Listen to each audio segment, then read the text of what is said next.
Et dès lors que tu as des connaissances et que tu as envie de les transmettre, il y a des gens qui vont être touchés et pas touchés. Moi, j'ai envie de toucher les gens, j'ai envie de les aider. Moi, tu sais que j'adore les dividendes. Les dividendes, ok, oui, c'est très bien. Mais par contre, ça marche pas sur 5 ans, ça marche pas sur 10 ans, ça marche sur 20 ans, 25 ans. L'organisation de la salle.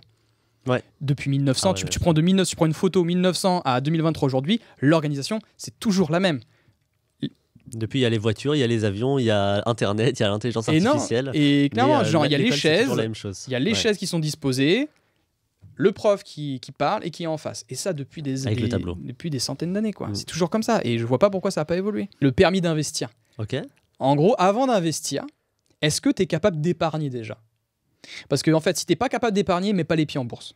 Bienvenue sur Finfluence. Aujourd'hui, j'ai la chance d'accueillir Sony de Sequoia, qui est une référence sur Instagram en termes d'investissement en bourse. Vraiment un finfluenceur, un pilier un petit peu de la finfluence sur Instagram. Merci Sony d'être présent aujourd'hui. Merci à toi. Merci à toi, mon Joe. Merci aussi à la Finfluence. Merci à toute l'équipe de m'avoir accueilli là dans votre petit univers et on va raconter plein de choses intéressantes, de très intéressantes, je pense. On va parler de plein de choses. On va parler un petit peu de ton parcours et voir, en fait, ça va être très ton parcours. On va rebondir sur des sujets. Je pense qu'il y a, on a eu l'occasion un petit peu de prendre un café ensemble avec Sony. Il y aura pas mal de choses à dire. On va parler, à mon avis, d'éducation. On va parler aussi de notre responsabilité en tant que finfluenceur. Et voilà. Mais déjà, on commence. Est-ce que tu pourrais te présenter pour tous ceux qui ne te connaissent pas? Et d'ailleurs, ceux qui te connaissent, peut-être qu'ils ne te connaissent pas si bien que ça. C'est vrai qu'on a dit énormément de choses au café. C'est vrai qu'on a dit beaucoup de trucs. On aurait dû se filmer en fait. On aurait dû se filmer à ce moment-là. Bon, on fera mieux la prochaine fois, c'est pas grave.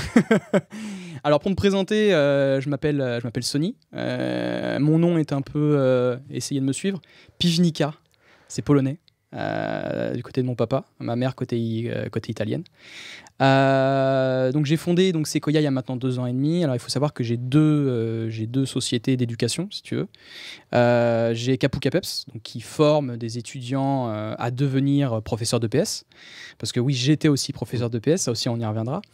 Et ensuite, donc, j'ai créé Kapuka-Peps en premier, c'est le bébé. Et ensuite, le deuxième est venu Sequoia, donc l'éducation financière. On reste toujours dans l'éducation en général. Donc pour moi, je pense que c'est mon leitmotiv, en fait. C'est vraiment ce qui me drive, c'est surtout ça.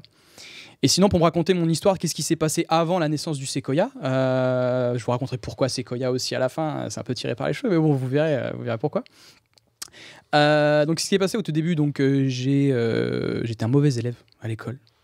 Collège difficile. Lycée, je me suis dirigé en bac pro. J'ai un bac pro électrotechnique. J'ai eu mon bac pro électrotechnique et j'ai fait 1 an sympathique parce que je voulais m'engager dans l'armée. J'ai fait une formation donc, pour rentrer à l'armée de terre. J'ai pas eu le poste que je voulais. Élément du destin ou pas, je sais pas. Mais du coup, j'ai été refusé pour le poste que je voulais faire. C'était un poste particulier pour des raisons diverses. Et ensuite, une fois l'année passée, avec mon père, donc on a discuté, qu'est-ce que tu veux faire mon fils plus tard? Alors il faut savoir que donc, je suis assez sportif et donc j'ai voulu m'engager plutôt dans la voie d'un métier, en tout cas du sport, qui touche au sport. Et là est venu donc le STAPS. Donc STAPS, donc c'est grâce à mon papa, je remercie mon père de m'avoir poussé là-dedans. Comment il s'appelle? Bruno. Eh ben écoute, merci Bruno, parce que sans toi, on n'aurait pas cette interview aujourd'hui. Voilà, je pense que... On remercie tous Bruno. Parce que tu verras qu'en fin de compte, je crois énormément au destin. Intéressant. Ouais, c'est-à-dire qu'il y a plusieurs étapes dans ta vie qui te construisent et que tu saisis et que tu ne saisis pas. Et je pense qu'il y a certaines étapes où il faut vraiment, quand tu sens que ça marche, il faut y aller. Je vais t'expliquer. Donc le STAPS s'est passé, j'ai passé ma licence 1, licence 2, licence 3, j'ai validé ma licence, pas de mention, dommage, je voulais peut-être avoir une mention. Ensuite est venu le master. Le master, donc c'était pour m'engager dans la voie de professeur d'EPS, donc on appelle éducation et motricité. Une fois que ça s'est passé, ensuite j'ai tapé le master, j'ai fait mon mémoire et je me suis engagé. Donc j'ai eu mon concours du CAPEPS. Et une fois que j'étais prof de PS, j'ai ouvert donc le site Kapuka-Peps qui avait pour objectif, pour mission d'aider les étudiants à devenir professeurs de PS comme je l'ai fait. Parce que pour moi, c'était vraiment une épreuve incroyable. Et donc j'ai voulu partager ça aussi avec des étudiants. Et ensuite, comme ça a bien fonctionné, donc c'était un business qui tournait plutôt bien. Donc il y avait du capital, il y avait du chiffre, il y avait des bénéfices qui ont été faits. Et donc il fallait l'investir. Forcément. Donc, quand il faut l'investir, il faut bien sûr se former sur différents sujets. On y reviendra sur la formation. Il fallait ensuite que je fasse quelque chose avec cet argent. Et donc, j'ai commencé à l'investir, à m'intéresser au domaine boursier. Et est né là, le Sequoia. Le Sequoia, donc voilà, c'est un site en fin de compte où j'ai pour mission d'éduquer les gens sur le monde de l'investissement, que ce soit sur la bourse, que ce soit sur les SCPI, que ce soit sur le crowdfunding, etc., la crypto-monnaie. Je ne suis pas conseiller financier, d'accord, il y a des droits, c'est réglementé. Moi, ce que je fais, c'est uniquement des informations. Je donne des informations d'un point de vue pédagogique, parce que c'est grâce à mon métier d'enseignant que je peux au maximum bien transmettre mes connaissances. Il y en a qui le font mal. Il y en a qui le font mal sur le monde de l'investissement. Et donc, ça peut donner n'importe quoi. Il y a de grosses pertes qui peuvent se passer et on peut avoir des coups durs. Et donc, le Sequoia. Donc, Sequoia, pourquoi ? Tu connais ou pas le général Sherman ? Vas-y. C'est en Californie. Et c'est l'un des plus grands séquoias du monde. Ah oui, bah oui, bien sûr. Le général Sherman, vas-y. Il a 2000 ans. Il mesure plus de 80 mètres de haut. 88 mètres, si je ne me trompe pas. Et en fin de compte, le séquoia, c'est venu là. En fin de compte, c'est que vous plantez votre graine au début. En gros, vous mettez votre petit capital. Bon, bien sûr, vous n'allez pas attendre 2000 ans, parce que je pense que 2000 ans, à la fin, je sais pas... Bon, pour votre génération future... Pourquoi pas ? Mais pour vous, en tout cas, je ne sais pas si vous allez en profiter. Vous allez en profiter une petite partie de votre vie. Mais l'idée est là. En fin de compte, c'est avec nos investissements, on fait grandir un arbre. Ici, j'ai pris donc le sigle du séquoia pour essayer d'atteindre donc les 88 mètres de haut avec le capital. Pas que le général Sherman. Je savais que c'était le plus grand arbre du monde, le plus vieux. Je sais ouais, c'est ça. Alors, il y en a plusieurs. Il y a plusieurs arbres, etc., qui sont très vieux et qui mesurent, et qui sont tout aussi grands. Je me demande si c'est pas l'arbre le plus grand du monde. Ouais. Mais il est vachement impressionnant. Tu verras sur Instagram, genre tu tapes général Sherman, tu vois des fois une petite personne comparée au tronc. C'est incroyable. C'est incroyable. Ça doit être super impressionnant d'aller le voir en vrai. Mon objectif de vie, c'est d'aller le voir. Ok. Et franchement, ça serait génial.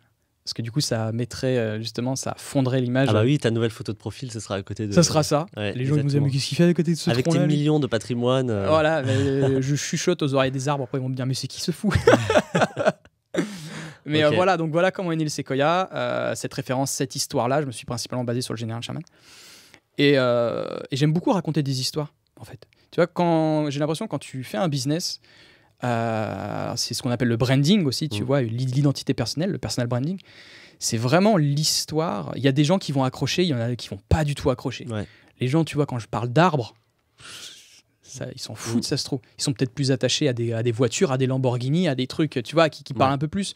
Et moi, cette notion d'arbre, tu vois, il y a des gens qui considèrent ça comme un peu plus humble, où il y a une histoire vraiment derrière, où ils se sentent concernés par des générations en génération, le fait de transmettre un patrimoine, de transférer leur arbre, si je puis dire, et que chacun s'occupe de séquoia pour essayer de le faire grandir à toi qui vis 2000 ans plus tard. Voilà, c'est ça. Tu connais la référence à Attaque des Titans. Ça aussi. Donc voilà, j'espère qu'on se réveillera 2000 ans plus tard. Et voilà, pour ceux qui connaissent Attaque des Titans, c'est incroyable comme ça. Et on va pas que parler de bourse finalement. Ah ouais, non. Parce que si tu nous lances sur ce sujet-là, on va pas s'en sortir. Est-ce qu'il y a des gens qui vont s'intéresser Ok, c'est génial. Sequoia, c'est à combien de temps à peu près ? Sequoia, je suis très jeune. Moi, je me vois encore comme un débutant. J'ai lancé ça en 2020. 2020, fin 2020, c'est ça. Je me suis intéressé à la bourse en 2019, quand j'ai commencé, quand Kapouka Peps commençait à me fonctionner. Mais j'ai toujours j'étais réticent. Donc en fait, je me suis formé en 2019. J'ai regardé un peu des vidéos à droite à gauche. Je me suis formé. J'ai lu des livres. Je suis allé voir sur des articles de blog américains. Et tout ça a fait que j'ai pu me construire. Et en 2020, ouvrir Sequoia. Incroyable. Et donc, tu as l'humilité de dire que tu te considères comme un débutant. Oui, vraiment. Ça veut dire que tu as cette vision où tu continues d'apprendre en fait, en permanence. Oui. Et en fait, finalement, ta page Instagram, est-ce que tu as cette sensation, moi je sais que c'est beaucoup ce que j'ai, je pense qu'il y a beaucoup de créateurs dans ce cas-là. Est-ce que tu as la sensation que cette page Instagram, finalement, ce que tu fais, c'est transmettre ton savoir au fur et à mesure du temps où tu l'acquiers, quoi. Oui. Pour moi, comme je te l'ai dit, transmettre ton parcours. La vie, c'est transmettre un parcours. Chaque chose que vous faites qui vous passionne, je pense qu'il y a des gens qui peuvent être touchés à travers ça. Par exemple, moi, Kapouka Peps, quand j'ai fait, quand j'ai créé Kapouka Peps pour vendre des fiches de révision à des étudiants, pour être un peu plus précis, j'ai ouvert des formations maintenant pour des étudiants. J'étais professeur de PS. Et du coup, j'ai cette étape de vie qui m'a donné envie d'aider les autres. Sequoia, c'est pareil. Sequoia, du coup, j'ai investi en bourse, ce qui m'a donné l'envie de transmettre. Et je pense que je tiens ça de mon père. Mon père, pareil, il a été athlète de haut niveau, il est culturiste. Vous pouvez aller voir Bruno Pivnica, c'est mon papa. Il vend des compléments alimentaires. Donc, il a été bodybuilding depuis des années. Il a été entraîneur de l'équipe de France pendant. Il a amené même des champions. Il était champion du monde en bodybuilding. Et pareil, voilà, c'est des étapes de vie. Il a été bodybuilder. Ouais. Il a ensuite transféré donc ses connaissances, transmettre. Et je pense que ça vient de là. Et que Kapou Kapeps et Sequoia, ce sont des étapes de vie.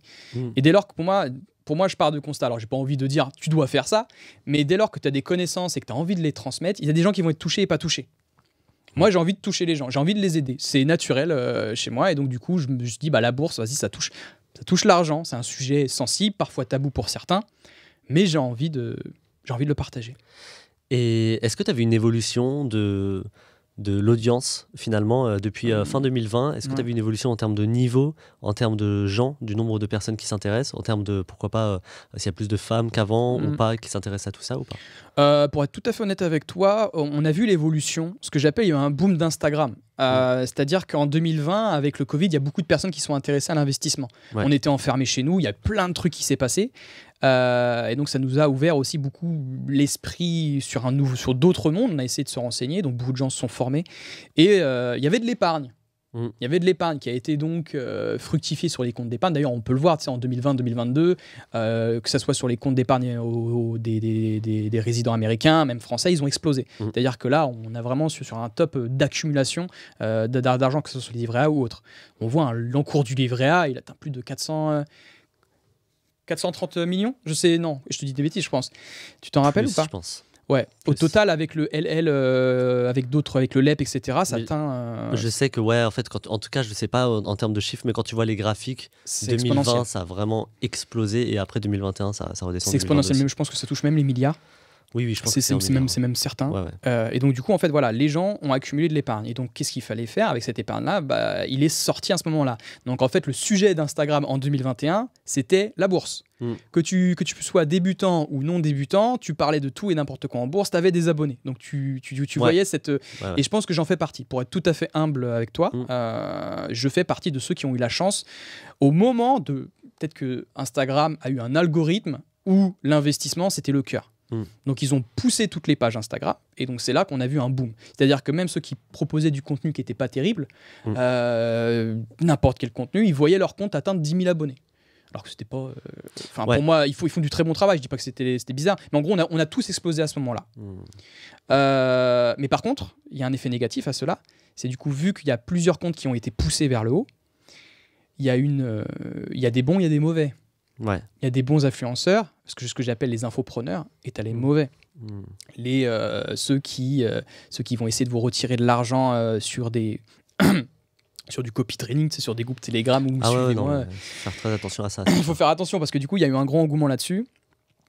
Pareil sur la crypto-monnaie, voilà, et je pense que là, c'est redescendu, mais par contre, oui, on a vu une évolution. C'est vrai. C'est vrai que... il y a plein de choses sur lesquelles j'aimerais bien rebondir, mais je trouve que 2022, ça a un peu nettoyé tout ça, je trouve. Tu vois, si je peux utiliser ce terme. C'est vrai qu'il y avait des comptes en crypto qui explosaient, mais à plusieurs dizaines de milliers. Dans notre thématique, c'est beaucoup, plusieurs dizaines de milliers. Je dois te raconter un truc aussi, vas-y, finis. Vas-y, ok, retiens-le bien.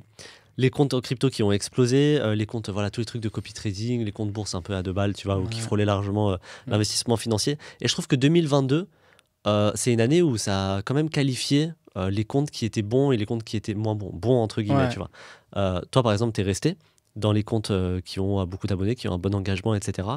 Il y en a beaucoup. Moi, je sais que quand j'ai commencé en 2022 Boursogramme, t'en as beaucoup qui n'ont pas tenu, en fait, qui se sont totalement essoufflés. Et de début 2022 à fin 2022, ça a quand même fait un énorme tri. Donc, ça a du bon quand même. Et finalement, le marché se régule toujours. T'as envie que je te dise un truc? Allez, dis-moi. Tu connais la citation de Warren Buffett? Laquelle? C'est quand la mer se retire qu'on voit ceux qui se baignent nus. C'est exactement ça. C'est exactement ça. Il y a eu une vague en 2021, tout le monde l'a prise. Mais là, quand ça se retire, on voit ceux qui, en fin de compte, n'avaient rien. Ouais, c'est ça. Et Warren Buffett, voilà, c'est tout à fait vrai ce qu'il dit. Ça se passe aussi dans le monde de l'investissement, mais ça peut aussi se répercuter sur l'entrepreneuriat, etc. Et ce que je voulais dire, c'est que par rapport à ça aussi, faire très attention, tu vois, aux formations avec qui on écoute. Il y a eu une période en 2020, je tairai les noms, je dirais pas qui a fait ça. Il y a eu la mode des SPAC. C'est des sociétés qui sont cotées en bourse et qui vont se faire racheter par d'autres. En gros, voilà, il y avait pas de bénéfice en fin de compte qui générait à travers ça. Il y avait un compte qui faisait que des SPAC. Ouais, achetez ça, ouais, Beyond Meat, c'est trop bien, ça, allez-y. De toute façon, je sais même pas duquel tu parles. Je tairai le nom, de toute façon, je dirai rien, parce que maintenant, il a changé de sujet, maintenant, parce que vu que maintenant, les SPAC ont tous fait moins 100%, oui, mais du coup, il a changé de sujet. Okay. Il faut faire vraiment très attention, en fin de compte, à qui vous adressez. Lorsqu'il y a une hype sur le moment, il faut toujours faire très attention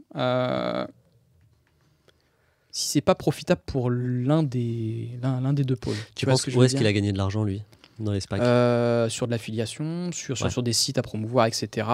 Puis même lui, à mon avis, il vend c'est certainement des formations. Tu vois, je me suis pas renseigné, puis j'ai pas envie de dire ce qu'il fait. Okay. Mais donc il a profité de cette hype, et maintenant, vous pouvez voir, hein, les SPAC, ils ont pris moins 80, moins 90%. Tout, quasiment. Il y a des choses, c'est clair qu'il faut pas faire. Ouais. Et ça, moi, c'est ce que j'enseigne vraiment beaucoup aussi. Mais même, de toute façon, Warren Buffett aussi utilise cet adage, mais dès lors qu'il y a trop de bruit, trop de canons, comme je le sais, il faut vraiment... acheter au son du clairon. Exactement, voilà. Quand ça parle de trop, quand vous avez votre boulangère qui en parle, je sais pas moi, votre caissière au supermarché qui commence à en parler, c'est pas bon. Ouais. Parce que oui, les cours vont monter, et les cours sont intrinsèquement liés à la psychologie des gens. C'est pour ça que moi je dis que la psychologie, mais il y a même de nombreux chercheurs en finance comportementale, ils disent clairement que la bourse est 90%, 98% de la psychologie. Sur du court terme. Sur du court terme, effectivement. Sur du court terme. Sur du long terme, les fondamentaux. Les fondamentaux, c'est important. Toujours. Ouais. Ok. Et aujourd'hui, comment tu conseillerais à quelqu'un, par exemple, qui veut s'intéresser à la bourse, à l'investissement, de ne pas se faire avoir? Parce que tu me parles d'un compte qui est visiblement encore là. Comment il peut savoir si ce mec est solide, ou enfin ce influenceur, si on peut l'appeler comme ça, est solide ou pas? C'est très difficile. Parce que c'est pour ça d'ailleurs que des gens se font avoir. C'est parce que c'est difficile de les repérer, si je puis de les repérer. Je pense que vous devez avant tout bien comprendre et cerner la personnalité de la personne. Savoir s'il est pédagogue, savoir s'il est bienveillant, savoir s'il est empathique, savoir s'il fait preuve d'empathie. Et bien cerner la personnalité de la personne. Bien savoir s'il partage correctement ses informations, s'il vous met des disclaimers, voilà, qui ne soulignent pas que les bons côtés. Parce que souvent, voilà, y en a qui vont s'attacher beaucoup. Il y a des influenceurs qui vont s'attacher beaucoup au biais du résultat. C'est-à-dire qu'ils vont vous dire, ouais, voilà, Nvidia, là, c'est en train de faire 200% en quelques mois. Achetez Nvidia. Le biais du résultat, c'est un truc, ça je voulais dire, c'est un truc qui marche, je trouve, dans tous les domaines, sauf la bourse. Un investisseur immobilier, je veux dire, s'il montre ses résultats et qu'il montre qu'il a des résultats exceptionnels, c'est génial. Mais le truc en bourse, c'est que c'est tellement long terme qu'à moins d'être face à quelqu'un qui a 60 ans et qui a effectivement 20 ans d'investissement derrière et qu'il a une moyenne assez incroyable, c'est tellement long terme que je trouve que c'est difficile. Il faut faire très attention à ces influenceurs qui montrent qu'ils ont eu des performances exceptionnelles. Déjà, par exemple, en 2020, tu vois, pendant l'année du Covid, tout le monde a eu des performances exceptionnelles. Ou voilà, qui ont eu une action qui a pété, etc. Ça veut rien dire. Ça veut rien dire. Comme tu dis, sur du court terme, on est uniquement sur de la finance comportementale. Ça ne veut pas dire qu'il a forcément pris des décisions éclairées. Je trouve que le mieux, et je crois que c'est Mathieu qui parlait de ça, le mieux en bourse, c'est de regarder les études, en fait. Les études, ce qui a été fait quand on a 100 ans derrière nous, c'est ça ce qui est... on a des données, on a vraiment des datas et il y a de quoi analyser. C'est intéressant, ouais. Clairement. Et ça aussi, je voulais revenir par rapport à ces personnes-là. On les voit, ces personnes-là, en fin de compte, ça peut être un premier indicateur. C'est les gens qui vont uniquement se concentrer qui vont vous dire que des avantages. Que positif. C'est vrai. C'est trop bien, c'est trop bien, c'est trop bien. Ouais. Mais on veut on veut les nuances. Tu sais, c'est un peu comme moi quand j'ai passé mon concours pour être professeur d'EPS.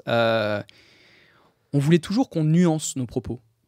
La nuance apporte forcément une part de réflexion et une part de prise de recul chez cette personne-là. Moi, une personne qui sait dire oui, ok, ça c'est bien, mais par contre, mon coco, attention, il y a peut-être quelque chose qui ne va pas derrière. Parce que, ok, moi tu sais que j'adore les dividendes. Les dividendes, ok, oui, c'est très bien, mais par contre, ça ne marche pas sur 5 ans, ça ne marche pas sur 10 ans, ça marche sur 20 ans, 25 ans. Pareil pour les dividendes. Oui, il y a la fiscalité. Bon, tu peux l'optimiser, mais il y a la fisca. Ok, oui, le cours de l'action est déduit du montant versé. Voilà, il y a plein de trucs. Là, il y a des débats à faire là, sur ça. Mathieu, s'il nous écoute. On va faire un débat à 3 avec Mathieu aussi. Tu seras invité, Mathieu. Mathieu, ça serait génial. Ouais. Et voilà, toujours Premier indicateur, savoir si cette personne pose les pour et les contre. Déjà, rien que ça, tu vois. S'il souligne que des points positifs, ce n'est pas bon dans sa stratégie. Ouais. Moi, dans les actions à dividendes, il y a des très bonnes choses, mais il y a des très mauvaises choses aussi. Sur les ETF, il y a des très belles choses aussi, mais il y a de mauvaises choses aussi. Il y a plusieurs sur les stratégies. Dès lors que vous entendez quelqu'un poser les pour et les contre, je pense que c'est un bon premier indicateur. Ouais, c'est vrai. En fait, faire preuve d'honnêteté, de transparence. Mais de toute façon, ça se ressent. Enfin, toi, tu dis que tu défends le fait que c'est difficile. Moi, je trouve qu'aujourd'hui, c'est de plus en plus facile de voir. En fait, quand quelqu'un t'apporte de la valeur, qui t'apporte de la valeur depuis des mois et des mois et des mois gratuitement, qui te montre qu'il est, comme tu dis, compréhensif, donc même avec de l'empathie, pédagogue, qui nuance un petit peu ses propos. Bah, c'est déjà vachement plus rassurant que quelqu'un qui essaie juste de te faire des appels à l'action en te disant j'ai une stratégie révolutionnaire, achète ma formation ou achète où il fait de l'affiliation, etc. Alors après, bien sûr, on sait tous, la psychologie humaine, on est intrinsèquement relié aux émotions. Ouais. Si tu veux commencer à parler de ta stratégie, il faut forcément amener un petit peu de secret, un petit peu de truc. Il faut pas non plus vendre du rêve, mais il faut quand même qu'il y ait un peu de mystère.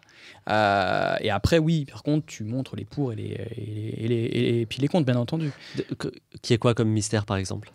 Par exemple, tu vois, quand on parlait d'études, tu vois, quand tu dis que ça, en termes de performance sur 100 ans, tu vas pas dire l'ETF du S&P 500.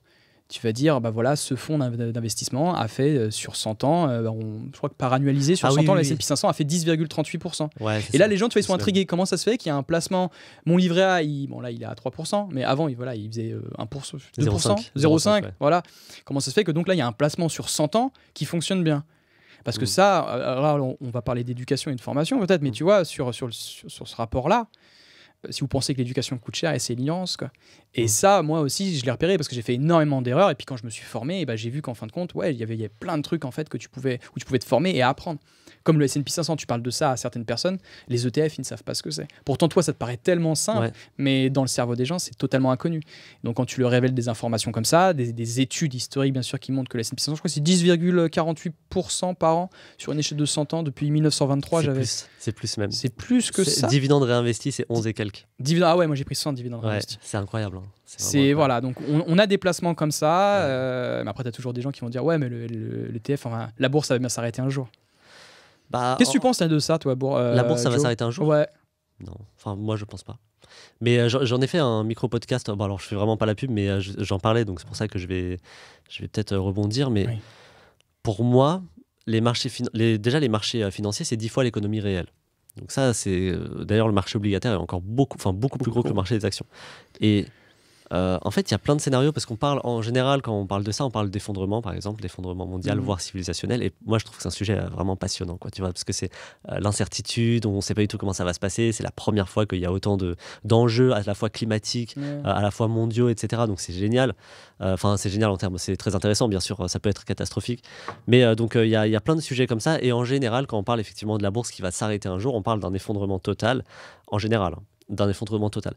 Pour moi, il y a deux scénarios. S'il y a effectivement, j'y crois pas, mais s'il y a effectivement un effondrement total et civilisationnel et un effondrement économique, et ça se relève jamais. Le crack boursier mondial que j'ai jamais vu. C'est ça.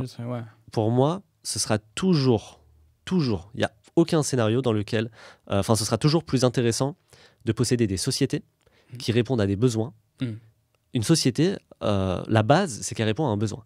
Donc, ce sera toujours plus intéressant de posséder des sociétés qui répondent à un besoin que d'avoir son argent en banque. Parce que s'il y a un effondrement civilisationnel total, tu vois, là, on va un petit peu loin, mais s'il y a un effondrement, effectivement, l'argent en banque ne vaudra plus rien. Et c'est ça ce qu'on oublie, c'est que la valeur de la monnaie peut aussi ne rien valoir. Les Allemands l'ont subi pendant la Seconde Guerre mondiale, juste avant la Seconde Guerre mondiale. Ça peut être un énorme shitcoin. Et donc, avoir son argent qui est investi, quoi qu'il arrive, surtout dans des entreprises, je ne parle pas forcément d'obligations, mais surtout dans des entreprises, dans des actions, ce sera toujours plus intéressant. Ça, c'est le scénario catastrophe. Le scénario moins catastrophe, on parle de décroissance. Moi, la décroissance, j'y crois pas parce que il peut pas y avoir une décroissance pérenne parce qu'à partir du moment où on te dit les marchés, ils gagnent pas 10% par an, mais ils perdent 10% par an, tu retires tout.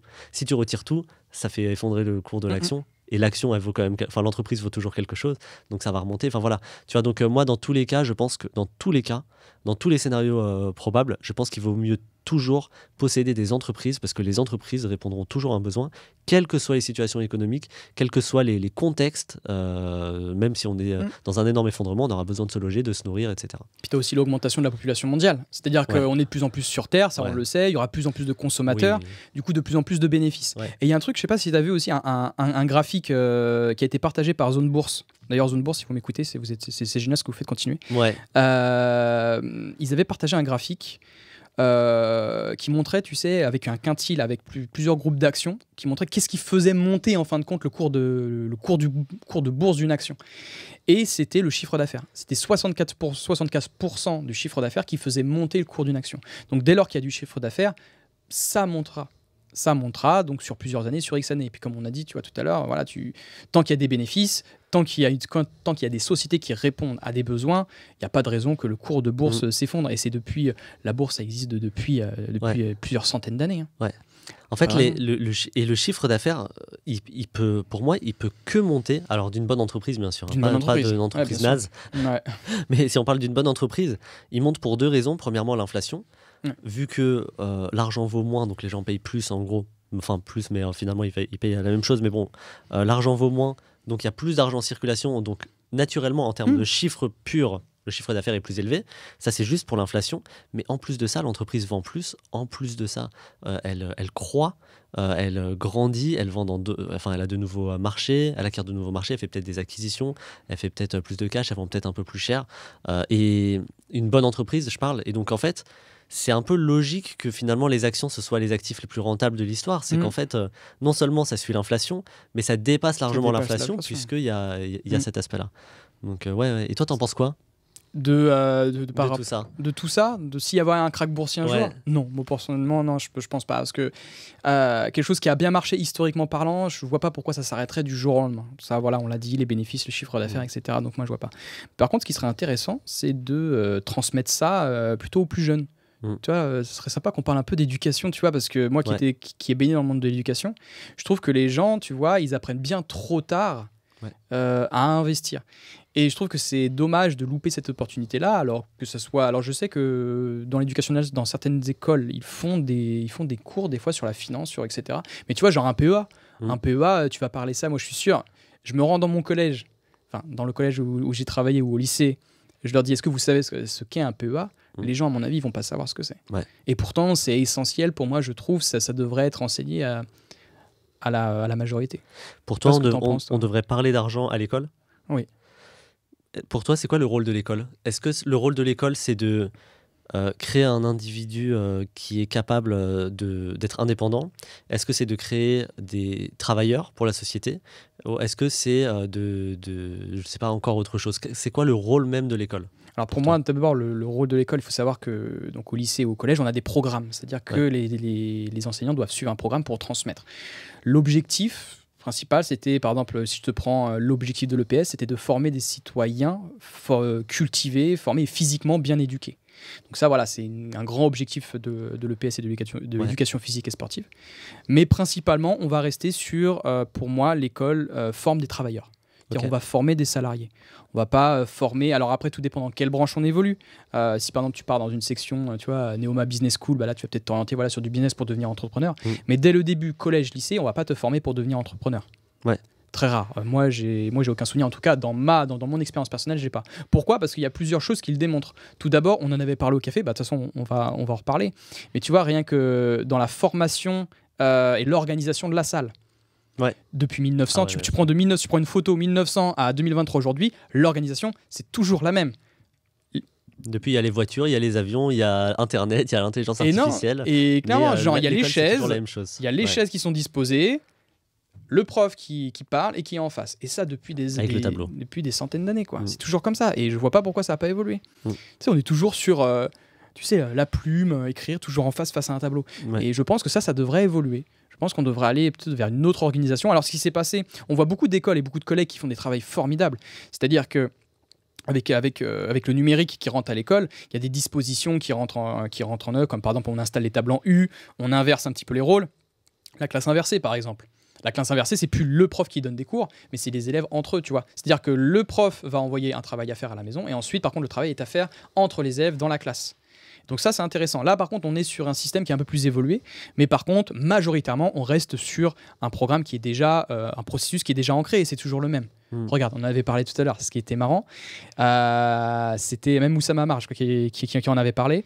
C'était l'école, c'est toujours la même chose, et on est formé pour travailler dans une usine, j'ai l'impression. C'est vraiment ça. Idriss Aberkane, je crois. Idriss Aberkane, ou c'est ça. C'est-à-dire qu'il y a, on rentre dans la cour, une sonnerie. Bizarrement, à l'usine, ça fonctionne pareil. Tu vois, t'as une sonnerie, tu y vas. Ok. Deuxième coup de sonnerie, hop, tu changes de classe ou tu vas à la récré pour souffler un peu. La pause, ce qu'on appelle. La pause café, la pause truc. Ça recommence, etc. Et ça, chaque jour de la semaine. Et c'est industrialisé, en fait. C'est industrialisé. Et je trouve ça dommage qu'on ne laisse pas suffisamment de place à l'enfant pour se développer. Il y a Céline Alvarez qui a fait aussi un travail exceptionnel sur le développement de l'enfant. Ça m'étonnerait qu'elle m'écoute, mais ça serait cool. Elle fait un travail incroyable. Elle est aussi super pédagogique, super pédagogue et tout. Et elle s'est intéressée, tu vois, au développement du cerveau de l'enfant. Et c'est super intéressant qui a montré que dès lors qu'on cloisonne un petit peu l'enfant, et ben en fin de compte on l'emprisonne, il ne peut pas suffisamment se développer intellectuellement. Parce qu'il va toucher à tout, il va comment se servir d'un verre, il va être tout de suite sur une table à écrire en fin de compte. Parce qu'on a un programme à respecter. Tu dois écrire jusque CP, tu dois savoir faire telle lettre peut-être, ou savoir prononcer telle. Mais peut-être qu'en CP, si tu laisses le gamin lire ce qu'il veut, regarder les chiffres, peut-être le guider un petit peu, forcément, je dis pas débrouille-toi dans la jungle, va prendre un livre et va lire. Mais il faut construire l'environnement pour que l'enfant que l'enfant se développe. Bien sûr, il faut bien évoluer dans un environnement un cadre adéquat. Ce qu'on appelle, tu sais, l'apprentissage par écologie. L'apprentissage écologique, c'est-à-dire que c'est l'environnement qui va te former. C'est l'environnement qui va t'apporter, par exemple là tu vois, nous on est situés en face à face, on a les micros comme ça, donc du coup on va s'adapter à l'environnement pour mieux échanger ensemble. Ouais, mais tu penses pas que jusqu'à un certain âge il peut pas apprendre tout seul, comme lire par exemple, le fait d'apprendre à lire à partir d'un certain âge, est-ce que jusqu'au, par exemple, oui, je vois ce que tu veux dire. L'école comme elle est actuellement, bon, peut-être un peu, on pourrait un petit peu évidemment la faire évoluer, mais comme elle est actuellement, jusqu'au CM2, je parle après, bien sûr, je suis ouvert au débat, mais jusqu'à un certain âge, est-ce qu'il ne faut pas quand même accompagner, essayer bien sûr, de, parce que je ne dis pas qu'il faut laisser l'enfant autonome. Dans la jungle, voilà, c'est ça. Mais il faut toujours l'accompagner, il faut construire l'environnement. Par exemple, il y a des jeux pédagogiques, tu sais, où il faut mettre des lettres, où il faut mettre des trucs, etc. Et du coup, pour revenir sur l'apprentissage, c'est pareil sur la bourse. On te lâche dans un environnement qui est tellement large, tellement vaste et dangereux. Comparé à une maternelle ou autre chose, il n'y a rien de dangereux pour un enfant. Justement, il est là pour se développer. Mais contrairement à la bourse, là, par contre, on est dans la jungle. Parce que du coup, il y a un prof qu'on décide de choisir, mais qu'on n'a pas forcément, auquel on ne connaît pas, tu vois, on n'est pas attaché, il n'y a pas un programme derrière, il n'y a personne pour le piloter. C'est pour ça qu'il y a beaucoup de personnes qui se sont fait avoir parce qu'ils ont évolué dans un environnement qui peut être traumatisant. Moi, personnellement, tu rentres en bourse avec quelqu'un, comme je t'ai dit, là, avec les SPAC, tu ne reviens plus jamais en bourse. Mais plus jamais, je peux te garantir ça. Moi, j'ai plein d'élèves comme ça. Tu perds 80%, c'est hyper dur ensuite de casser ces croyances limitantes dans le cerveau pour grandir à l'avenir. Ouais, c'est clair. Ça, c'est vrai. Et putain, merde, j'oublie ce que je voulais te dire. Mais tu vois, et donc pendant que notre cherche, j'ai compris un peu. Il y avait l'histoire aussi, c'était Idriss Aberkane qui disait ça avec les croyances limitantes par rapport, tu sais, à un enfant. Pour ceux qui ont peur de se lancer aussi, il y a un petit peu quand ils sont petits, parce qu'on leur a dit voilà, l'argent c'est pas bon, etc. Tu sais, avec l'éléphant à quel petit, en fait, on leur attache une toute petite cordelette. C'est incroyable. Mais j'étais hier en podcast et on parlait de ça. On parlait de ça. Ça, c'est incroyable. Du coup, en fait, tout le monde connaît pas le. Alors c'est l'histoire. Alors il y a des éleveurs d'éléphants, je sais plus dans quel pays c'est, en Asie. Bref, ils ont une petite cordelette au pied quand ils sont tout petits. Et en fin de compte, ils grandissent. Bon, après, la bête a fait plus d'une tonne, plus de 2 tonnes. Enfin, moi, je sais pas combien ça pèse un éléphant. Et ils ont toujours cette petite cordelette au pied. Et il ne bouge pas, l'éléphant ne bougera pas tant qu'il a ça ancré dans la tête. Et ces cordes-là, la corde, c'est exactement pareil, ce qu'on a dans le crâne, en fait. Et c'est hyper dur, mais vraiment hyper dur de s'en débarrasser. Je te parlerai aussi de mon expérience avec la pub, tout ce qui est publicité, etc. Si tu as envie de rebondir, là, justement, est-ce que tu as retrouvé ce que tu voulais dire, du coup? Non, mais en fait, je suis d'accord avec toi. C'est pour terminer là-dessus. Les croyances, c'est vraiment l'équivalent des croyances limitantes. C'est juste que nous, notre cordelette, elle est attachée à notre cerveau, en fait, finalement. Et en fait, il faut vraiment briser tout ce qu'on a entendu jusqu'ici. Et c'est pour ça que c'est le monde actuel en 2023, je trouve qu'il est vachement plus sain. Le monde de la finfluence, de l'influence même d'une manière générale, parce que c'est réglementé, et heureusement, hein, on est clairement pour la réglementation, mais même la finfluence, elle est vachement plus simple parce que tu as d'une manière générale quand même des figures d'autorité qui se démarquent et qui sont de plus en plus solides et voilà, qui font pas un peu n'importe quoi. Et ouais, moi, c'est ça, c'était par rapport à l'école, ce que tu disais de l'école. C'est vrai que moi, ce que je me dis, c'est que l'école, ça doit avant tout, avant de former un travailleur, ça doit former un citoyen. Et pour former un citoyen, la base, enfin une des bases, enfin dans les bases, il y a le fait de vivre ensemble, il y a le fait de effectivement apporter de la valeur, travailler pour la société, c'est un des pans, bien sûr, mais il y a le fait de savoir gérer son argent. Et gérer son argent, des méthodes de gestion d'argent, je veux dire, ça prend pas des plombes à apprendre. C'est vraiment, mais juste qu'il faut enfin, c'est vrai que c'est ma vision, c'est qu'il faut au moins le transmettre dès le plus jeune âge pour éviter justement qu'il y ait cette cordelette qui, on va dire, qui banalise, tu vois, le fait d'être à découvert, qui banalise le fait de laisser son argent en banque, de le faire manger par l'inflation, etc. Et l'investissement, le fait de faire fructifier son argent, puisque je rappelle que quand on investit, on participe à l'économie réelle quand même. Et donc, c'est vrai que ça devrait être un peu apporté. Enfin, pour moi, la vision de l'école, elle pourrait être améliorée, tu vois. Le rôle même de l'école pourrait être amélioré avec cette vision plus générale de vraiment on forme un citoyen, et ce citoyen, on va faire en sorte qu'il apporte de la valeur à la société. Bien sûr, on vit tous ensemble, mais c'est ce truc-là. Ça dépend toujours ce que tu rattaches au mot citoyen. Citoyen travailleur, citoyen autonome, citoyen... quel type de citoyen tu veux former? S'il y a un citoyen entrepreneurial, tu vois, tu sais pas trop. Il fait ce qu'il veut. Il fait ce qu'il veut, mais tu vois, c'est paradoxal. Parce que du coup, l'école est quand même paramétrée pour former un salarié. Aujourd'hui, à l'heure actuelle. Est-ce qu'à l'avenir, ça sera voilà. plus de... Moi, j'aimerais bien une école qui évolue. Mais c'est un peu ce qu'on fait, Joe. Ouais. C'est un peu ce qu'on fait, mais par contre, on le fait tard. Ouais. On le fait tard. C'est-à-dire que nous, en fin de compte, c'est pas l'enfant de 8 ans qui va venir sur Boursogramme ou sur Sequoia et qui vont venir nous contacter. Cependant, pour te surprendre, j'ai quand même eu des enfants, alors des adolescents qui sont venus me contacter à 16 ans. Ah bah oui. À 16 ans, ils sont venus me contacter, mais par exemple mes lycéens, ils ont déjà investi en crypto et tout. Incroyable. Et je leur ai dit, mais faites attention quand même. T'es formé, c'est ce que tu fais, c'est ton argent, c'est celui de tes parents, t'en parles à tes parents, parce que t'es pas majeur, ça c'est quand même dangereux. Et ouais, mais c'est intéressant qu'il y ait des adolescents qui s'intéressent déjà à certains placements. Alors il y en a... Adolescents, on est très attaché à nos émotions, on est très sensible, tu peux voir la puberté, etc. Ça commence à pousser. Et donc forcément, là, on cherche du dangereux, on cherche ce qui va nous faire vibrer. Parler rapidement. Voilà. De toute façon, Warren Buffett l'a dit, personne ne souhaite s'enrichir lentement. On souhaite tous, tout le monde veut s'enrichir rapidement. Donc ça, c'est fatal. Et donc pendant la puberté, voilà, il y a plein d'hormones qui jaillissent. Et forcément, les enfants, où est-ce qu'ils vont? Ils vont sur quelque chose qui fait vibrer. Donc ça va être la crypto-monnaie, ça va être des rendements qui vont tourner à 1000% par an, une crypto-monnaie qui va émettre des tokens par milliard et en fin de compte qui vont créer de l'inflation, mais comme pas possible. Oui, non mais ça... Et ils se font avoir. Mais ils se font avoir, mais ils se font avoir jeunes et avec des montants qui sont... Alors si c'est pas l'argent de leurs parents, ils vont perdre de l'argent, mais c'est pas grave, je pense. C'est des erreurs, à 16 ans, ils sont déjà grands. Ils commencent à... Bien sûr, la maturité s'acquiert quand même avec les années, mais ils commencent quand même à comprendre ce qu'ils font, voir comment ils peuvent améliorer ça. Et à 20 ans, ça va faire des monstres. En fait, ça va faire vraiment des monstres. Et t'as pas cette envie de participer à, je sais pas moi, d'être intervenant dans des écoles, par exemple primaires même, tu vois, et de mettre en avant cette gestion de budget, la partie investissement et tout? S'il y a des écoles qui m'écoutent, écoutez, moi je suis chaud. Collège, lycée, allez-y, je suis vraiment ouvert, surtout qu'en plus moi j'ai déjà mis le pied dans l'éducation nationale. Moi j'ai démissionné.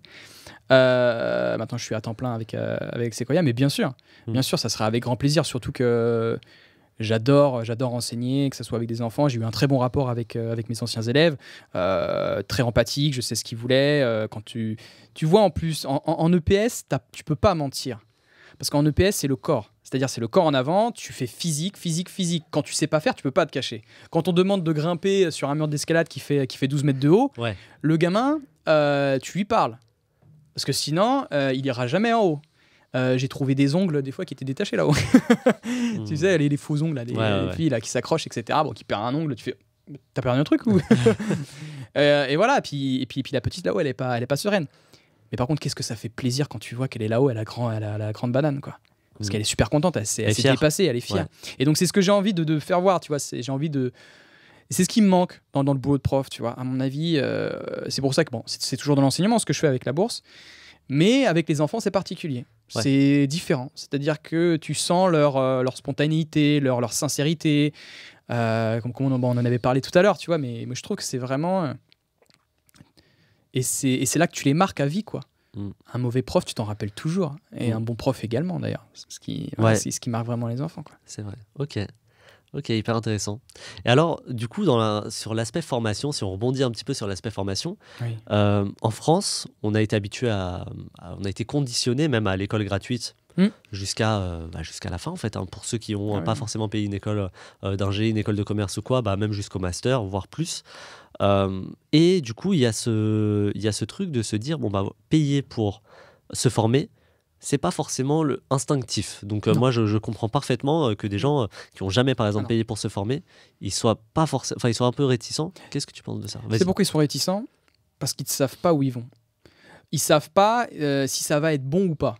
Ils savent pas s'ils vont vraiment avoir des gains. Ils savent pas. Et en fait, on est toujours attaché. Qu'est-ce qui se passe après? Est-ce que c'est le bon choix? Est-ce que se former avec cette personne-là, est-ce qu'elle est expert en sa matière? Et moi, j'aimerais te dire un truc. Il y a une citation de Christophe Colomb qui est magnifique. Je t'avais dit que j'allais te la sortir, celle-là. C'est « On ne va jamais aussi loin que lorsqu'on ne sait pas où l'on va ». Et cette phrase sur l'entrepreneuriat, elle est en train de changer ma vie. Parce que je t'explique. Je sais là, à l'heure actuelle, même, tu vois, je ne sais pas ce que je fais. C'est-à-dire que là, je vais travailler avec une agence publicitaire. Je ne sais pas ce que ça va mener. Pour être tout à fait honnête avec toi, je flippe.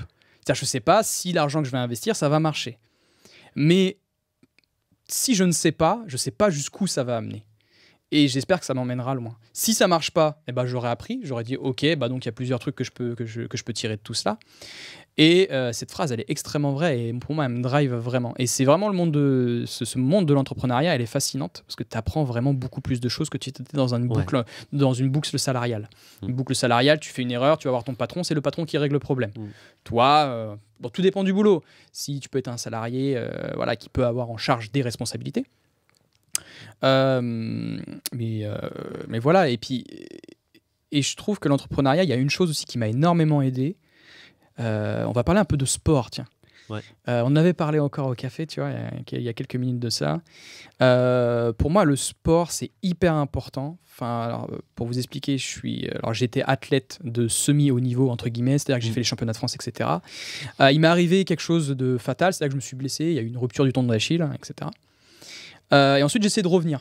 Donc, ça fait 10 ans que je fais de l'athlé et en fin de compte, je progressais tout le temps. Donc là, j'étais en hausse. Pour un business, c'est tu réalises des bénéfices tout le temps. Ok, t'es trop bon. Et en fin de compte, il va y avoir une phase qui est extrêmement douloureuse. C'est la phase de régression où tu sais pas pourquoi tu régresses.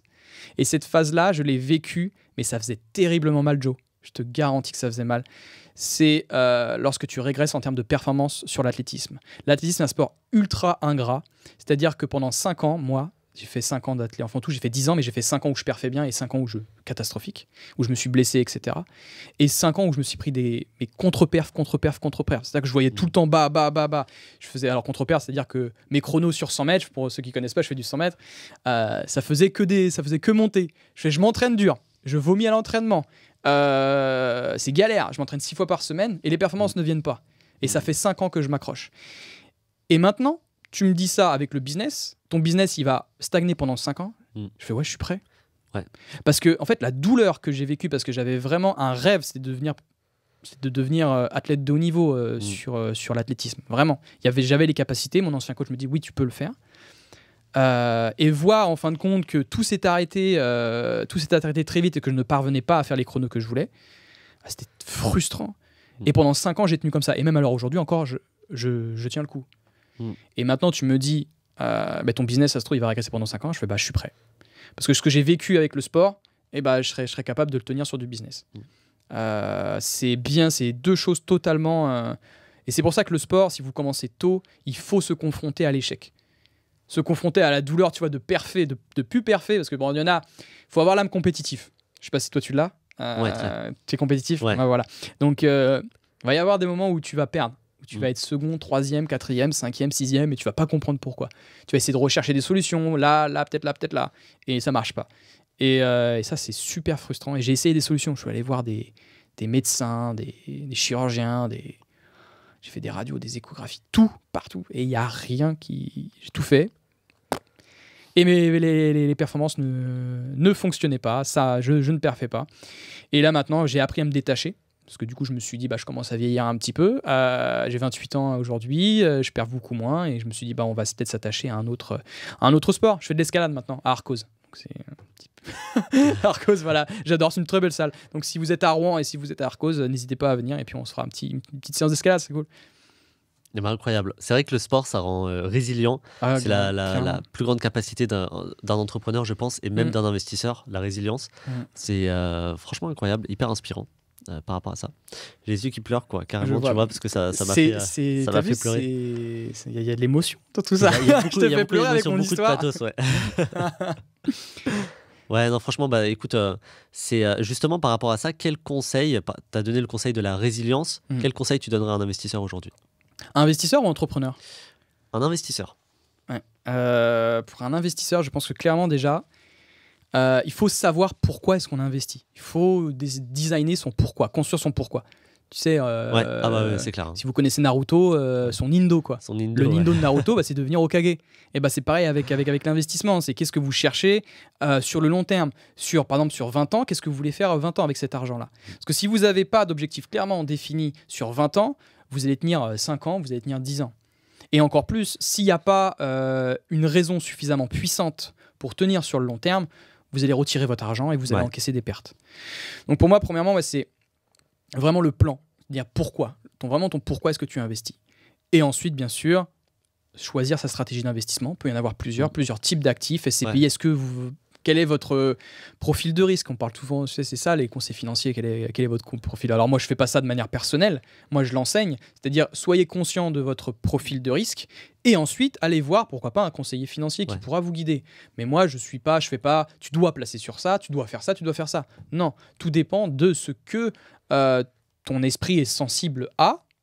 Tes investissements sont sensibles plutôt peut-être à la bourse et peut-être à un profil de risque un peu plus dangereux, les SCPI un peu moins, l'immobilier physique un peu moins, le crowdfunding aussi un peu moins. Bref, il y a plein d'investissements qui sont disposés pour les investisseurs en fonction. Voilà. Tout dépend du profil. En plus, c'est ça. Donc, plan, pourquoi, stratégie. Et bien sûr, après, il y a la maîtrise des finances, bien sûr, la finance personnelle. Ça, c'est aussi super important. Tu gères ton budget? Oui. Tu le gères comment? Pour moi, alors j'ai inventé un concept aussi avant même d'investir en bourse. Je sais pas si tu as entendu parler, je me répète des fois. C'est le permis d'investir. Ok. En gros, avant d'investir, est-ce que tu es capable d'épargner déjà? Parce que en fait, si tu n'es pas capable d'épargner, mets pas les pieds en bourse. Ça sert à rien en fait. Parce que du coup, tu vas couper les intérêts composés, tu vas couper ton versement mensuel et donc tu vas pas pouvoir faire fructifier ton argent dans le temps. Donc le permis d'investir, en fait, ça consiste à quoi? Il y a plusieurs niveaux dans ce permis d'investir. Tu vois, je reste un peu dans mon esprit un peu prof, tu vois. Vraiment, il y a eu le permis de grimper, tu sais, en escalade quand je faisais avec les gamins. Est-ce que tu sais mettre ton baudrier? Parce que bref, voilà. Et donc en fait, tu as plusieurs niveaux. Le niveau 1, est-ce que tu sais épargner par exemple 1000 € sur ton livret A? Oui ou non? Donc 1000 €, ça correspond, tu sais, ça peut correspondre à un demi-salaire, t'anticipes, ou alors un SMIC, etc. 2 à 3 mois, est-ce que tu as placé, tu vois, ça c'est le niveau 2, 2 à 3 mois, est-ce que tu sais placer entre 2000 à 3000 €, je dirais 4000 € sur ton livret A? Est-ce que tu sais épargner 2 à 3 mois de salaire en avance? Et ensuite, le niveau ultime, niveau 3, c'est entre 5 à 6 mois de salaire en avance sur un livret A. En fonction de ton niveau, tu vas plus ou moins investir une capacité d'épargne en bourse. Après, c'est à lui de juger ce qu'il peut faire. Et en fonction des permis, plus le permis est haut, plus cette personne-là sera enclin à bien investir en bourse. Il faut bien respecter, je trouve que c'est une étape, parce qu'il y en a beaucoup qui sautent cette étape-là. Ils n'ont pas d'épargne, ils crament tout en bourse, et en fin de compte, ils se disent « Ah en fin de compte, j'ai besoin de cet argent. » Sauf que moi, j'ai l'habitude de dire, et là, tu n'es pas d'accord avec moi, Joe, je pense, on investit uniquement l'argent qu'on est prêt à perdre. Alors, j'aimerais mettre des guillemets quand même sur ça, on ne veut pas perdre d'argent. Ça, c'est une chose. Mais par contre, il ne faut surtout pas couper nos positions qu'on a sur le long terme. C'est juste ça. Donc, c'est pour ça que je dis prêt à ne pas retirer. À ne pas retirer, Plutôt, voilà, il faut plutôt utiliser ce mot-là. Et ensuite, donc, bien sûr, l'épargne de précaution, on se sert sur ça, sur son salaire, etc. Et l'épargne de bourse, il faut la retirer le plus tardivement possible. C'est intéressant, le concept de permis d'investir, j'avais jamais pensé. J'aime beaucoup l'approche pédagogique, on va dire, derrière. En fait, à 18 ans, on passe notre permis de conduire, on ouvre notre PEA. on passe notre permis d'investir, donc on met une épargne de sécurité de côté et après on commence à investir. En fait, l'investissement en bourse, ça c'est un truc que je voulais aussi partager, c'est que c'est pas magique. Quand on commence à s'intéresser à l'investissement, on se dit ok, vite. On a lu Père riche, Père pauvre, tu sais, et on se dit vite, il faut que je mette tout mon argent dans des actifs, il faut que j'achète des actifs, il faut que j'achète de l'IMO, il faut que je fasse de l'entrepreneuriat, il faut que j'investisse en bourse. Il n'y a rien de magique. La seule chose, pour le coup, qui est vraiment magique, c'est la gestion d'argent. C'est bien gérer son argent. L'investissement en bourse, bien sûr, ça fait partie de cette gestion d'argent, avec une partie qui est là pour fructifier, etc. Mais vraiment, la gestion d'argent, moi, je trouve que c'est une fois que c'est bien mis en place, t'es plus jamais pauvre de ta vie. Ça, vraiment, je le pense, quel que soit le salaire, quel que soit tes revenus, quelle que soit la situation qui t'arrive. Imaginons que du jour au lendemain, tu sois viré, tu as pris tes dispositions et tu as mis en place quelque chose. Moi, je trouve que quand tu gères bien ton argent, tu ne seras plus jamais pauvre. C'est impossible. Déjà, rien que mettre un petit peu de côté chaque mois, déjà, c'est une très, très, très bonne chose. Ouais. Même sur un livret A, ok, certes, ça ne bat pas l'inflation. Vous perdez de l'argent chaque année. Enfin, la valeur de votre monnaie diminue dans le temps. Vous achetez de moins en moins de choses, mais par contre, vous avez de l'expérience en termes de finances personnelles. Et je pense que ça, c'est l'expérience, ça vaut bien plus que l'inflation. Ouais. Je pense que se former déjà, ok, certes, on accepte de perdre un peu face à l'inflation au début, mais ensuite, par contre, on se développe et on essaie de faire beaucoup mieux après. Ouais. Et c'est là qu'on devient bon. Moi, je parle aussi de beaucoup de choses, c'est l'expérience boursière. C'est-à-dire vraiment vivre des expériences pour se confronter à la bourse. On a maintenant des choses incroyables qui existent en bourse, c'est que c'est démocratisé à foison. Fraction d'action, des ETF à moindre coût, 30 €, on peut mettre par exemple, on peut investir 50 € sur Apple, des trucs comme ça, voilà. Et ça te permet de mettre un premier pas en bourse. C'est-à-dire que voilà, on investit déjà une somme, déjà rien que faire je vous garantis, moi j'ai peur, prendre 100 € de ton compte perso vers l'application boursière, c'est extrêmement difficile pour quelqu'un qui ne sait pas ça. Ouais. Cette première étape, la personne va se poser plein de questions. Elle va se dire, c'est quoi ? Est-ce que la plateforme, c'est sûr ? Est-ce qu'elle est régulée ? Est-ce qu'elle va pas voler mon argent, etc. Donc déjà, première étape, tu déposes ton argent. Ça fait flipper. Deuxième étape, t'achètes. Alors là, les émotions s'y multiplient par deux. Est-ce que c'est bon ? Alors là, t'es en train de trembler sur ton portable. Est-ce que c'est bien ? Tu le fais. Ok, c'est bon, c'est passé l'ordre. Ensuite, il y a une troisième étape qui va se passer. C'est qu'avec cette expérience boursière-là, donc à force de la répéter, bien sûr, vous allez être beaucoup plus à l'aise. Mais par contre, la troisième étape, c'est que vous allez regarder chaque seconde les moins-values et les plus-values. Il faut savoir que le cours d'une action en bourse, ça monte, ça descend, ça monte, ça descend, ça monte, ça descend. Et vous pouvez acheter votre action et le lendemain, elle peut perdre 2%. Vous mettez 1 000 €, voilà, vous avez perdu 2%, vous perdez 20 balles, quoi. Je me trompe pas, je mets en calcul. Et il y a même calculer aussi. Et il y a même, tu sais, des actions, des fois, qui peuvent, je sais pas, une mauvaise nouvelle, tu achètes une action 1 000 €, elle perd 20%, tu perds 200 balles. Et là, dans ta tête, en fin de compte, il y a deux choses qui vont se passer. Soit tu te dis, t'es pas formé, du coup, tu vas te dire, c'est quoi ce délire, la bourse, c'est n'importe quoi, je retire, bam, tu perds 200 € et tu reviens plus jamais en bourse. C'est pour ça que, du coup, se former, c'est important, parce que, du coup, sinon, vous passez à travers un levier qui est extraordinaire. Ou soit, j'ai dit quoi ? Vous retirez, ou soit vous restez et vous êtes formé, donc vous tenez vos positions sur le long terme. Parce qu'il faut savoir que, bien sûr, la bourse, c'est fluctuant sur le court terme, et que, pour moi, l'investissement idéal, c'est quand on investit sur une période de 15, 20, 25 ans. Mais il y a des études qui l'ont montré. Je pense que tu sais, Joe, exactement. Avec le S&P 500, là, tu sais, c'était une étude de BlackRock et de JP Morgan qui disait, tu vois, quand vous investissez entre 0 et 5 ans, vous avez 34% de perte de l'argent. Et au-delà de 20 ans, vos risques de perte de l'argent, alors on est sur un ETF du S&P 500, au-delà de 20 ans, les risques de perte de l'argent vont de 0,1%. 0,1% de perte de l'argent. Perte de l'argent en comptant l'inflation. Et c'est ça, c'est une nuance. Je rappelle que ne pas investir, c'est 100% de chance de perte. Parce qu'il y a l'inflation, en fait. Investir, en tout cas selon cette étude, plus de 15 ans sur le S&P 500, c'est 0,1% de chance de perdre en comptant l'inflation. C'est ça ce qui est incroyable. Et donc ça veut dire que, en fait, le choix, il est quand même, je trouve qu'il est vite fait, tu vois. Il faut pas oublier que, quoi qu'il arrive, ce qu'on fait est risqué. Soit on prend le risque de ne rien faire, qui est un risque. Ne rien faire, c'est un risque, puisque là, c'est un risque en plus avec 100% de chance de perdre de l'argent. Soit on prend les choses en main, on prend ses responsabilités par rapport à son argent. Et c'est pas facile au début quand on n'est pas du tout formé à ça. C'est pas quand on a la cordelette, entre guillemets. C'est pas du tout facile, mais il faut vraiment le faire, parce que le faire, sur par exemple du S&P 500, c'est 0,1% de chance de perdre. historiquement, voilà, au-delà de 20 ans. Et bien sûr, tout ça, c'est historique. On n'est pas en train de dire que ça va prédire les performances futures. Mais dans tous les cas, on perd de l'argent avec l'inflation. Donc, il faut faire quelque chose, en fait. Il faut faire quelque chose. Si vous faites rien, mais tu sais que j'ai aussi un truc que je dis beaucoup, c'est qu'il est beaucoup plus dangereux de ne pas investir que d'investir. Parce que sur le long terme, l'inflation, elle va te bouffer et tu vas plus rien te retrouver. C'est ce que je dis à mes parents. On a une somme, une somme conséquente, bref, qu'on a reçue. Et ils n'ont pas investi encore. Donc voilà, il y a une telle cagnotte. Ok, mais vous savez que l'inflation, là, à l'heure actuelle, c'est 5% là, en France, en moyenne, là, actuellement. Donc chaque année, vous perdez un petit peu la valeur de votre monnaie, l'euro descend.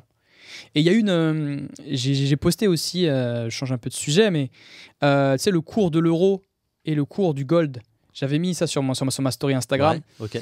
Le cours de l'euro depuis 1999 à 2021, si je ne me trompe pas, a perdu 85% de sa valeur, l'euro. Incroyable. L'euro. Ouais.